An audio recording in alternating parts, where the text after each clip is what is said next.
Good morning, class 6. Today we will do the chapter A Different Kind of School. We have started this chapter in the last live class. I hope you people have understood. Those who have not attended the live class, for them this video I am making so that you can understand the chapter. I had heard a great deal about Miss Beam's school, but not till last week did the chance come to visit it. So the writer is saying that he didn't get the chance to visit Miss Beam's school, about which he had heard a lot before. When I arrived, there was no one in sight but a girl of about 12. Her eyes were covered with a bandage, and she was being led carefully between the flower beds by a little boy who was about 4 years younger. So when he reached the school, he didn't see anybody but only a girl who was about 12 years, and her eyes were covered with a bandage, like we play the game blindfold when we cover our eyes. So same ways her eyes were covered by a bandage, and they were moving. She was being helped by a young boy who was about 8 years, because he was 4 years younger to her, so if she was 12, he must be around 8 years old. She stopped, and it looked like she asked him who had come. He seemed to be describing me to her. Then they passed on. So she felt that somebody has come. So she inquired about the writer from the little boy. So the little boy described the writer to her, and then they moved on. Miss Beam was all that I had expected.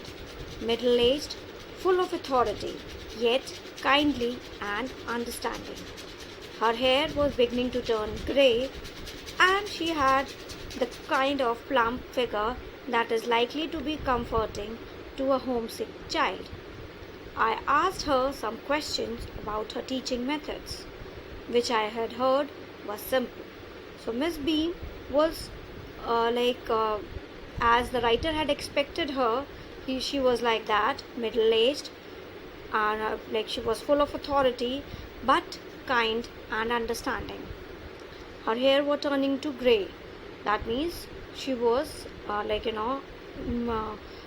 we call in Hindi, most of the time you must have heard that people say that she's becoming old, but here we use the term grey instead of turning white, right? So that means that her hair was turning grey, means that she was aging, and she had the kind of plump figure. There she was little bit plump, that is fat, not very fat but little bit, and that is likely to be comforting to a homesick child. So when a child goes to school, the child usually feels homesick. He or she wants to go back, and that's why you must have seen that children who are going to school, they start crying. They do not want to leave the hands of their parents who have come to drop them to the school. So I asked her some questions about her teaching methods. The writer asked her, as he had heard about the simple teaching methods. So he asked her what were the teaching methods. So she said, no more than is needed to help them to learn how to do things. Simple spellings, adding, subtracting, multiplying and writing. The rest is done by reading to them and by interesting talks, during which they have to sit still and keep their hands quiet. There are practically no other lessons. So she's told him that whatever is required, only that much is taught to them. That is the simple spellings, addition, subtraction, multiplication and writing. So in all you can say, first thing was simple spelling, second is addition, third is subtraction, fourth is multiplication and fifth is writing. The rest, besides this, what is done, that is reading is done to them, interesting talks or conversations are being organized, and during which what they have to do is they have to sit still, sit quietly, keep their hands quiet. That means they are not supposed to move their hands off and on, because that way they will be distracted and they will be able to distract others as well. So there are this is what all they are taught. The real aim of this school is not so much to teach thought as to teach thoughtfulness, kindness to others, and being responsible citizens. Look out of the window a minute, will you? So she told him that the real purpose of this school is not to teach them too much, but to get, so that the children can imbibe the quality of thoughtfulness. That is, they will be kind towards others, they will become responsible citizens when they grow up. And then she asked the writer to look out of the window for a minute. I went to the window, which overlooked a large garden and a playground at the back. What do you see? Miss Beam asked. So the writer peeped out of the window and he saw that there was a big garden, or you can say a playground. And then she asked what was the writer able to see. So writer said, I see some very beautiful grounds, I said, and a lot of jolly children. It pains me, though, to see that they not all so healthy and active looking. When I came in, I saw one poor little girl being led about. She has some trouble with her eyes. Now I can see two more with the same difficulty. And there is a girl with a crutch, watching the others at play. She seems to be a hopeless cripple. So the writer told her that when he sees her outside, he can see that there are a lot of children who are happy because they are playing, so they are enjoying themselves. But then he said that he feels hurt when he sees, because there are some children who are not so healthy, not so active. Then he said that when he was coming inside the school, he saw that there was a girl who was having a bandage across her eyes and was being helped by a young boy. Then he said that now he can see two more girls with the same problem. So then he said that he saw a girl with a crutch who is not able to walk. So obviously she was sitting there and watching the other children playing. So he feels that she is feeling hopeless.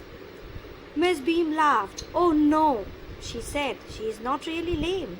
This is only her lame day. The others are not blind either. It is only their blind day. Hearing this, like what the writer said, Miss Beam couldn't control her laughter. She laughed and said, oh no, don't get worried about them. They are not really lame or blind. It is just that for that girl, it was her lame day, while for others, they are also not blind. It is just their blind day. That means they have to act as a lame on the lame day, or they have to act as a blind on a blind day. I must have looked very surprised, for she laughed again. So when the writer heard this, his facial expressions changed. So obviously it must have been very hilarious. That's why she couldn't control her laughter and she laughed again. This is very important part of our system, to make our children appreciate and understand misfortune.